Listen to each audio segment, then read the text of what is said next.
Bonsoir, le président Ernest Bai Koroma à Conakry, une visite d'amitié et de travail. Il s'est entretenu avec le chef de l'État, professeur Alpha Condé, sur l'intégration africaine.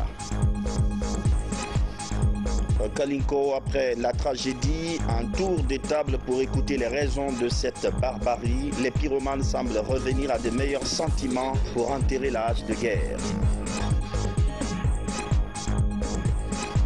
Mardi Gras aujourd'hui, le dernier jour avant le début du carême chrétien. Qu'est-ce que le Mardi Gras? Comment est-il célébré? Pourquoi? Toutes les réponses à suivre dans cette édition. Voilà pour les titres.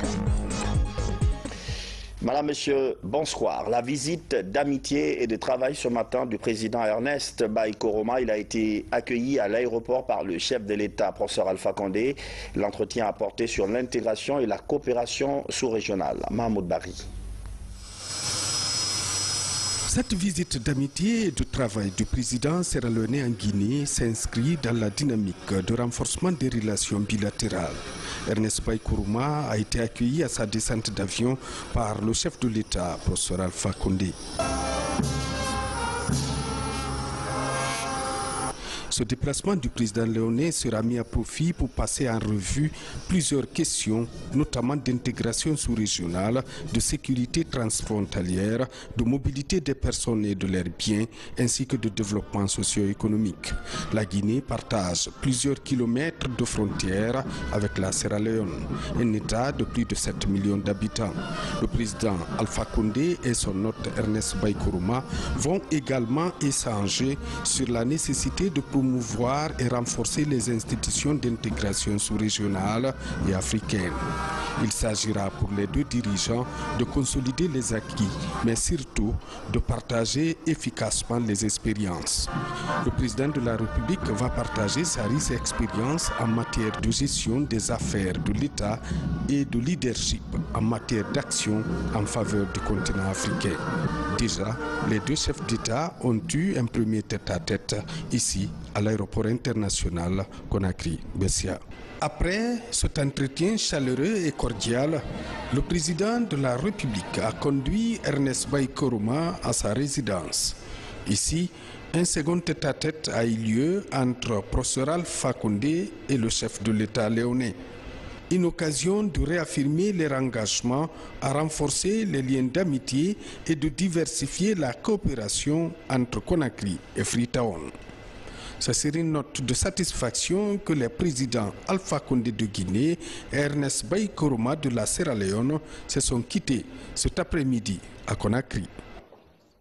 À Kalinko, le point sur la situation ce matin. Les camps rivaux étaient autour d'une table pour d'abord constater ce qu'ils ont cassé, ensuite tenter de hisser le drapeau blanc. Une médiation réussie grâce à l'implication des ressortissants basés à Conakry. Kerno Youdou Saba. Tout porte à croire que la hache de guerre est enterrée entre les camps rivaux de Kalinko. Ce matin, sous l'arbre à palabres, les différentes parties ont aplani leurs différends. L'on se rappelle, il y a une semaine, le retard dans la publication des résultats communaux, dit-on, avait provoqué des incidents malheureux, causant des morts et des dégâts matériels importants. L'UFDG accusait la CESPI de vouloir falsifier les résultats. À cause d'un seul résultat. On dit si le résultat ne sort pas, et on va brûler la ville. Ensuite, au lieu de brûler la ville, ils ont brûlé les enfants. Et c'est le futur de demain. On ne peut pas gouverner sans la population. Vouloir brûler toute la ville, tu vas vraiment gouverner les bidonvilles. Cette rencontre a débouché sur un protocole d'accord de 6 points, dont le retour de ceux qui avaient fui le village, ainsi que la justice en faveur des victimes. Accord qui semble faire l'unanimité. Chacun est descendu dans son village, à sensibiliser dans son village, avant qu'on se rencontre ici ce mardi. Donc, si les haches de guerre sont maintenant enterrées, je remercie Allah, je remercie la population de Kalinko d'avoir accepté ce consensus. La sensibilisation, chacun de nous a eu à le faire. Je l'ai toujours dit, j'ai dit merci à la population de Kalinko qui s'est résignée malgré les peines, malgré la violence, malgré tout ce qui s'est passé dans le village. Mais nous voulons insister sur le fait que les 6 recommandations qui ont été lues ici, qu'on en tienne compte sans parti pris, à quelque audience possible, si tu es coupable, que tu sois pris par la loi et puni. Les forces de l'ordre qui assurent la sécurité des habitants depuis les événements malheureux ont servi d'interface lors de ces pourparlers. Aujourd'hui, ces hommes en uniforme fondent un grand espoir sur les résultats obtenus. Il y a des gendarmes. Moi, je suis là, je suis en train de coordonner les opérations. Et depuis que vous êtes là, vous-même, vous avez constaté qu'il y a l'accalmie. Et de jour en jour, ça ne fait que s'augmenter. Je crois que si Dieu nous donne la chance, aujourd'hui, ça va être la clôture de toutes les négociations. Vous-même, vous serez rassuré que la paix est revenue totalement à Kalinko. En guise de soutien et de réconfort moral, les sinistrés ont bénéficié de leurs ressortissants et des bonnes volontés une enveloppe de plus de 130 millions de francs guinéens. Au terme de cette rencontre, des prières ont été dites pour l'unité du pays et la paix à Kalinko. La tragédie qui a endeuillé les familles à Kalinko dans Dinguiraye touche les autorités à Conakry. Le président de l'Assemblée nationale a adressé ses condoléances aux familles éplorées et exhorté les ressortissants à œuvrer pour le retour rapide de la paix dans la localité. Abdoulaye Diallo. Les violences post-électorales survenues à Kalinko dans la préfecture de Dinguiraye sont considérées comme une tragédie qui choque le pays. Au nom des élus du peuple, le président de l'Assemblée nationale présente les condoléances aux ressortissants de cette sous-préfecture à Conakry. Recevons M. honorable député président de l'Assemblée parmi les citoyens de Kalinko. C'est un grand plaisir, mais un plaisir que nous n'aurons pas souhaité dans le passé. Parce qu'il vient pour une circonstance très douloureuse qui nous a affectés très profondément. En priant pour toutes les vies humaines perdues au cours des différentes périodes électorales en Guinée, l'honorable Claude Kori Kondianou a une nouvelle fois prêché le pardon. Je voudrais avec vous, vraiment, et très sincèrement, demander à mes compatriotes de sortir de cette logique de passion dans laquelle ils sont enfermés pour privilégier la raison, car c'est seulement cette raison qui va amener les Guinéens et les Guinéennes à se donner la main, à s'asseoir ensemble pour qu'enfin on construise la Guinée. Des vœux sont formulés pour que les citoyens se débarrassent de la passion et des violences qui accompagnent des rendez-vous électoraux dans le pays.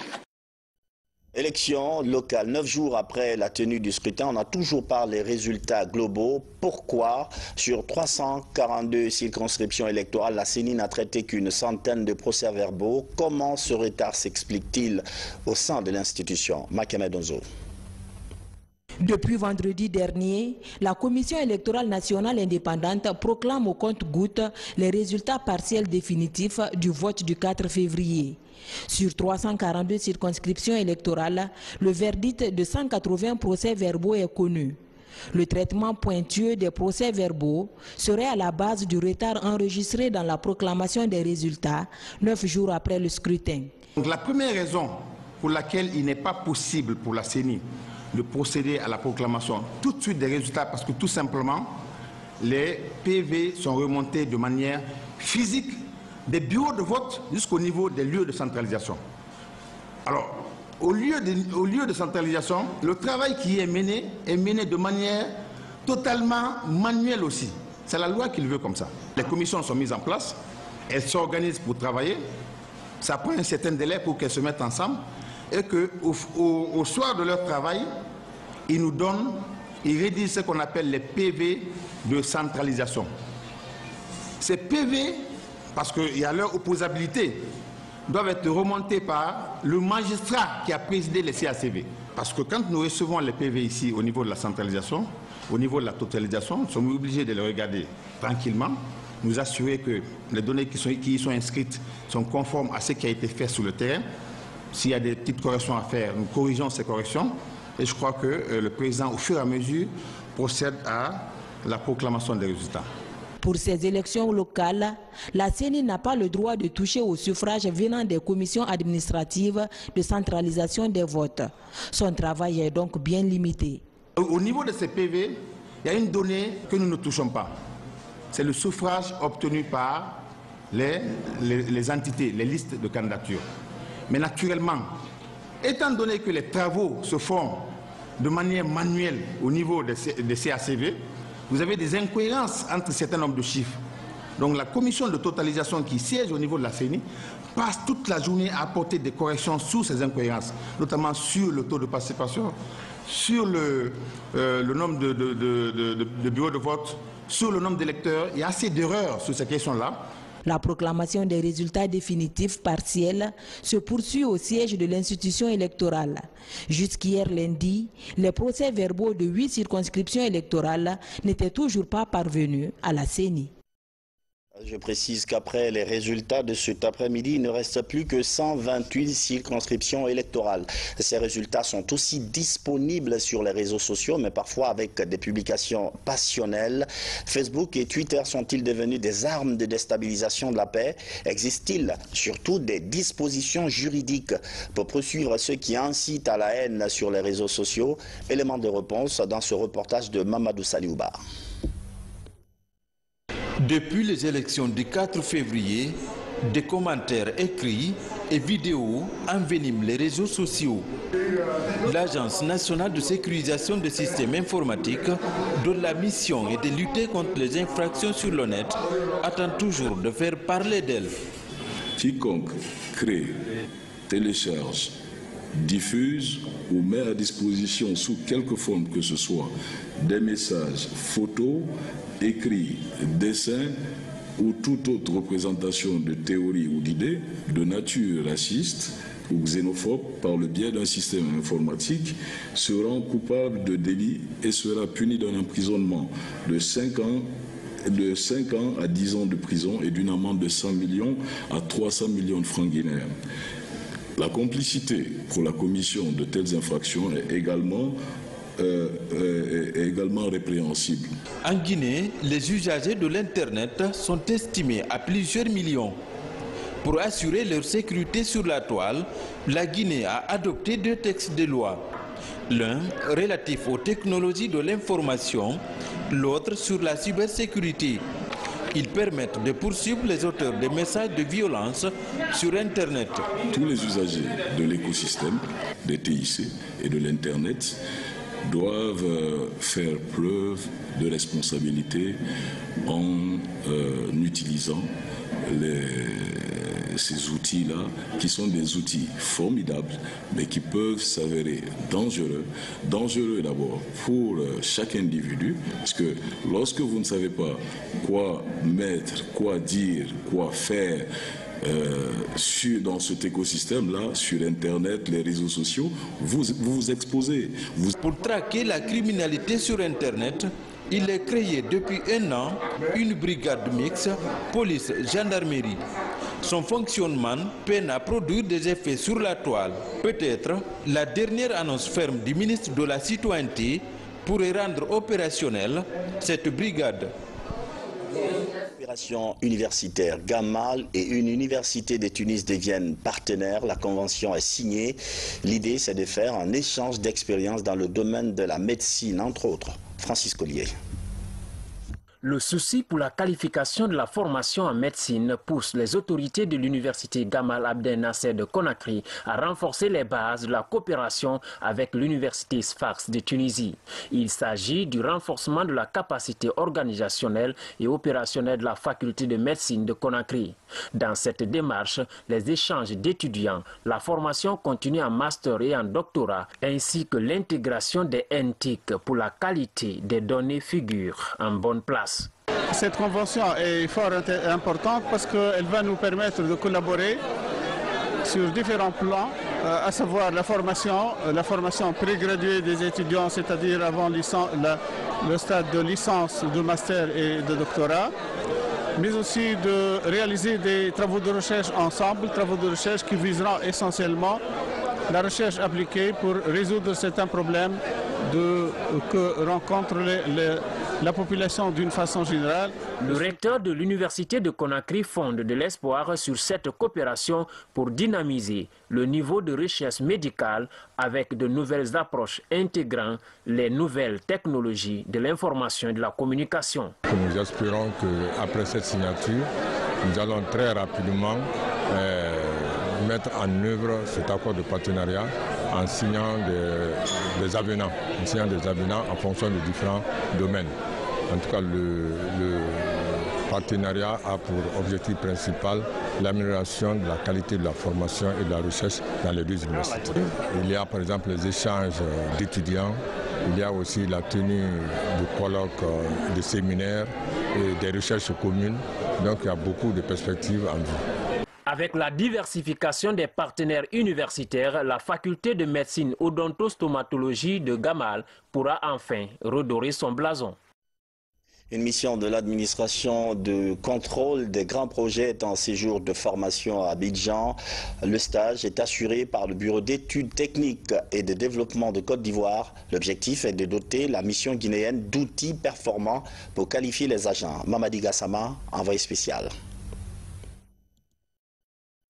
Dans les années à venir, les autorités guinéennes ambitionnent de mettre en œuvre ces projets phares. Cette révolution nécessite en amont la mise à niveau de ces experts. Après la signature de conventions entre l'administration des contrôles des grands projets et le Bureau national d'études techniques et de développement de Côte d'Ivoire en décembre dernier, une mission de l'ACGP est à Abidjan pour faire la revue à mi-parcours des activités menées par les experts guinéens durant ces 3 semaines de formation. Notre mission, c'était de venir prendre la part d'évaluation de nos jeunes auprès de Benet par rapport à la formation reçue et prendre de l'autre côté aussi la part d'évaluation du BNET de la capacité de nos jeunes à absorber la formation donnée. Au recoupement, nous pourrions trouver ce qu'il faut pour faire un recadrage de manière à optimiser la formation. Cette phase d'immersion s'étend sur 1 mois. Les profils de formation sont axés essentiellement sur la réalisation des projets prioritaires de l'État. Il s'agit entre autres de l'aménagement du schéma directeur de Kaloum, la réalisation de la route nationale Koya-Mamoun-Dabola, le transfert des bâtiments administratifs sur le site directionnel de Koloma. À cela s'ajoute l'aménagement de 320 hectares de terres agricoles sur le fleuve Sankarani. Selon toutes leurs spécialités, nous avons montré comment est-ce que de façon générale on gère un projet de bout en bout. Donc ils ont acquis toute cette méthodologie et ensuite nous leur avons montré comment est-ce qu'il faudrait rédiger des thèmes de référence, monter un dossier d'appel d'offres selon qu'il se trouve dans la peau d'un maître d'ouvrage ou bien dans la peau d'un maître d'œuvre. Donc nous avons donné toute cette méthodologie-là de sorte qu'en retournant en Guinée, ils soient suffisamment outillés pour traiter tous les dossiers d'appel d'offres auxquels ils seront soumis. En s'inspirant du modèle de Benet, les responsables de l'administration de contrôle des grands projets entendent faire de l'institution un levier de développement en matière de réalisation des projets d'intérêt public. La Chine offre des machines à coudre à un groupe de jeunes filles guinéennes. Celles-ci avaient auparavant participé à un stage de formation à Pékin grâce à l'implication personnelle de la First Lady Hadja Diané Condé. Le don vise à accompagner le projet d'autonomisation des jeunes filles. Maurice Dibé. Après plus de 3 mois de formation intense en Chine, de retour en Guinée, ces femmes boursières venues de Conakry et de l'intérieur du pays reçoivent 70 machines à coudre et accessoires, mais aussi une quantité importante de perles. Cette action est le fruit du partenariat fécond entre l'ambassade de la République populaire de Chine en Guinée et la fondation Prosmi de la première dame de la République. Ces outils vont permettre à ces boursières de mettre en pratique les connaissances acquises en Chine. Monsieur l'ambassadeur, vraiment ces femmes que vous voyez là, d'autres sont à Kissidougou et à l'intérieur du pays. Grâce à vous, ne dépendront plus de qui que ce soit, mais surtout elles vont sortir de la pauvreté. Alors elles ont appris des métiers du tissu, comme l'intitulé le disait. Et j'ai l'intention de mettre ces femmes comme des formatrices. Déjà, ces machines qui sont là vont les permettre de ne pas perdre la main. Parce que les métiers de la main, quand on ne pratique pas, on oublie. Donc là, elles-mêmes, elles vont se recycler, réapprendre pour consolider les acquis qu'elles ont eus en Chine. Déjà à Conakry, à Kissidougou, à Kankan, partout où ces jeunes femmes ont été sélectionnées, nous allons faire descendre de 10, 20 machines par ville Merci infiniment du fond du cœur. Nous comptons toujours sur vous, et pour la Fondation, et pour ces jeunes filles. Et en collaboration avec la ministre de l'Action sociale, nous comptons sur vous pour que l'année prochaine, nous ayons encore beaucoup plus de places de bourse pour ces jeunes femmes. L'octroi de ces machines de dernière génération est une manière pour la représentation diplomatique de la République populaire de Chine en Guinée de contribuer à la promotion et à l'autonomisation des femmes guinéennes.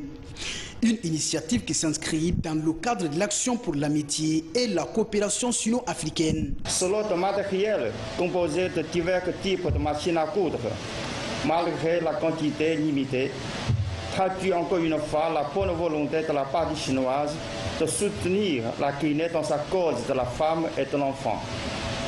J'espère que cela pourrait apporter une aide tangible à la Fondation dans ses activités et aux femmes guinéennes dans le renforcement de leur capacité professionnelle. Au cours de leur séjour de formation en Chine, ces Guinéennes ont confectionné plusieurs articles en haute couture, en broderie chinoise et en perlage, présentés ici à la première dame de la République. D'autres jeunes filles guinéennes déscolarisées seront recrutées afin qu'elles bénéficient à leur tour de l'initiative de la Fondation Prosmi. Religion, vous avez certainement dû entendre l'expression Mardi Gras. Eh bien, c'est aujourd'hui. L'expression désigne le dernier jour des repas ordinaires, les dernières festivités avant le coup d'envoi du carême chrétien. Ce coup d'envoi, c'est demain, 40 jours de pénitence, mais d'abord ce Mardi Gras que notre reporter Marie-Angélique Bangoura a célébré à la paroisse de Colère. Suivez. Le Mardi Gras commence par un carnaval. Les fidèles chrétiens parcourent leur quartier tout en entonnant des chants accompagnés de danses. Le carnaval du Mardi Gras entraîne les participants avec un accoutrement et un déguisement peu ordinaire. Les hommes se déguisent en femmes et les femmes en hommes. C'est la mode du jour. Mardi Gras représente beaucoup de choses pour moi parce que demain je dois commencer le jeûne. Donc ça représente beaucoup de choses pour moi. C'est aujourd'hui qu'on a terrassé les satans, tué les satans, brûlé les satans. Donc ça me plaît beaucoup. Je suis très content. La tenue l'appartient à qui? La tenue l'appartient à mon fils. Mais c'est moi qui l'ai fait pour lui à Wende Kenema. Et tu as profité de... Oui, j'ai profité de porter ça aujourd'hui pour que je puisse me recréer dedans. À la veille du temps de carême, toutes les églises catholiques suivent le même rythme. À Saint-Michel de Coléa, les fidèles manifestent leur joie d'accueillir les 40 jours de pénitence. Les derniers instants d'avant-carême offrent un menu varié. La jeune et la vieille génération est au rendez-vous pour un grand festin. Avant d'entrer en carême, nous devons festoyer et montrer que on a vécu un temps paisible, un temps ordinaire, et on essaye de se repentir en oubliant le vieil homme pour entrer en carême. Le chrétien, il est très content de commencer son carême, de faire sa pénitence, d'aller à la conversion, d'aller vers Dieu pour sa conversion. Demain, mercredi des Cendres, le chrétien rentre de plein pied dans cette période de pénitence qui s'étend sur les 40 jours. Un temps qui fait allusion aux 40 jours de Jésus passés dans le désert. Désormais, les fidèles chrétiens revêtent avec joie une attitude nouvelle au service de leur foi, tout en invitant les autres fidèles d'être témoins de Jésus-Christ en acte et en vérité. Les hommes habillés en femmes et les femmes en hommes. Intéressant. Au sujet d'ailleurs de ce carême chrétien, je vous propose à suivre la déclaration du secrétaire général des affaires religieuses à l'intention des fidèles chrétiens de Guinée. Suivez. C'est une démarche de foi hautement spirituelle et dont le fait positif a une importance fondamentale pour la quiétude sociale, aussi bien dans notre beau pays, la Guinée, que dans le reste du monde. Le gouvernement de la Troisième République, au nom de son Excellence professeur Alpha Condé, président de la République, chef de l'État, et de celui de M. Mamadi Youla, Premier ministre, chef du gouvernement, compte entièrement sur vous, car le temps de prière et de jeûne est un moment très favorable pour communier, parler avec Dieu, créateur et dispensateur de tous les biens, afin d'obtenir sa miséricorde divine et le renforcement de cette dernière. À cette occasion solennelle, je me fais le devoir de souhaiter à tous les fidèles chrétiens très bonne carême 2018. Le peuple de Guinée a confiance aux résultats des prières faites par les fidèles croyants que vous êtes, surtout pendant ce moment de crise que traverse notre pays. Que Dieu soit loué. Amen. Je vous remercie.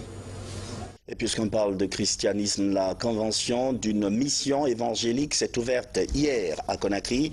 Une convention thématique, des panels sont prévus pour mieux connaître le Saint-Esprit. La rencontre va durer une semaine. Tabansila, Robert Bangoura.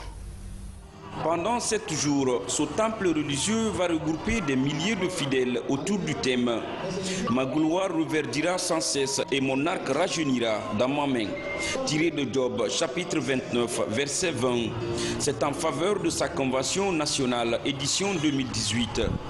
La convention de la mission évangélique, vraiment, c'est un système d'unité parmi les enfants de Dieu, puisque Jésus-Christ est venu nous unir, et c'est un système de retrouvailles pour nous, puisque nous sommes un peu éparpillés, pour que nous puissions avoir la chaleur divine entre nous. La convention évangélique nationale REMA se tient en Guinée à un moment très agité depuis le lendemain des élections communales du 4 février. Ces missionnaires entendent faire des prières pour un climat de paix et de quiétude dans la cité. Depuis, nous sommes en train de prier pour la Guinée surtout, parce que il faut la paix en Guinée. Et nous la réclamons. Et le Seigneur va nous donner cette paix. Le diable tente de troubler la Guinée, mais nous amortissons cela par des prières. Et le Seigneur nous écoute, puisque c'est ça notre objectif. Parce que le Seigneur a dit, priez pour la paix dans le pays que vous êtes. Votre paix en dépend. Venus de la Guinée, du Sénégal, du Bénin, de la France et des États-Unis, ces hôtes ravis de participer à ce séminaire prédisent pour la Guinée un bel avenir à travers notamment les différentes invocations qui seront faites durant tout leur séjour. I've been coming to Conakry since 1996. Je viens en Guinée, ça fait depuis 1996, je viens régulièrement en Guinée, et il faut avouer qu'à chaque fois que je viens, je vois du progrès et le changement, et c'est une fierté. Et comme nous le savons, dans la plupart des pays africains, il y a les défis, il y a des contraintes, mais ce qui reste clair, si nos leaders répondent aux besoins du peuple et non aux intérêts personnels, je pense que les choses vont aller de l'avant. Et moi, je pense que la Guinée bouge de l'avant, je suis fier de la Guinée. Do more if our leaders would sacrifice more of their time. Ces disciples mettront cette rencontre à profit pour partager des enseignements relatifs à la connaissance du Saint-Esprit afin de permettre à tous les participants d'être dans la chaleur divine. En plus bref, la signature d'un mémo entre le secrétariat aux affaires religieuses et l'ambassade d'Égypte.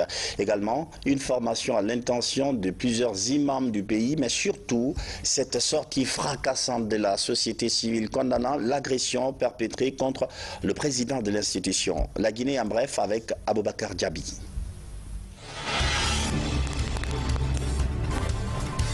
Dans le but de renforcer la coopération guinéo-égyptienne dans le domaine religieux, un mémorandum d'entente est signé entre le secrétariat général aux affaires religieuses et El Laza Al-Sherif.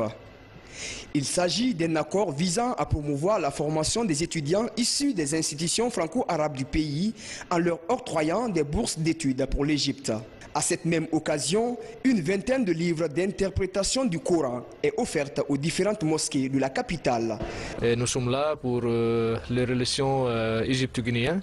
On espère que ça va aller plus fort cette année. L'accord, c'est renforcer la coopération dans le domaine religieux entre le ministère des Affaires religieuses et Al-Azhar Sharif en Égypte, dans le domaine les écoles religieuses, le mosquée, les bourses pour les étudiants dans le domaine religieux.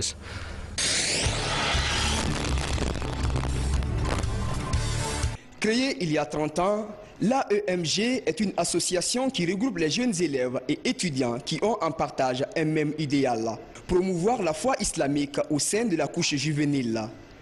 À l'issue de ce 8e congrès, le bureau est renouvelé.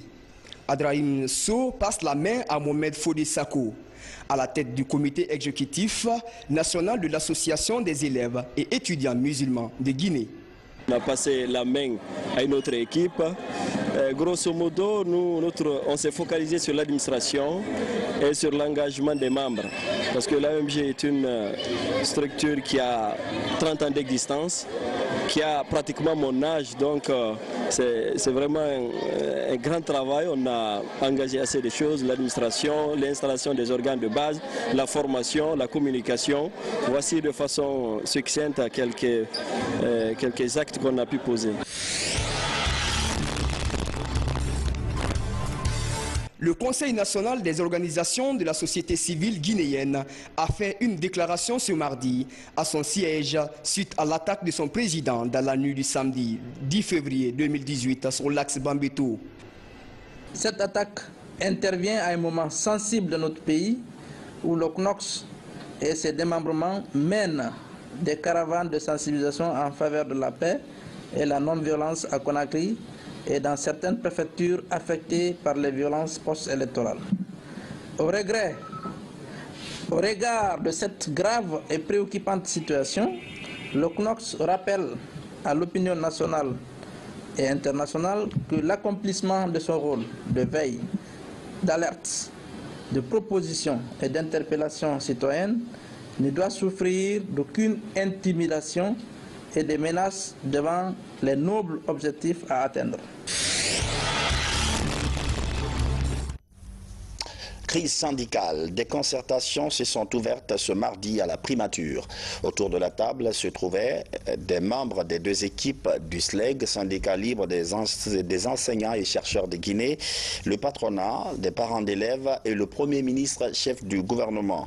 Pas d'accord formel, mais les négociations se poursuivront demain mercredi. Au sujet de cette crise, il y a quelques jours, les jeunes du SLEG étaient en tournée à l'intérieur du pays. Leur mission, expliquer de façon méthodique les négociations engagées entre les centrales syndicales et le gouvernement.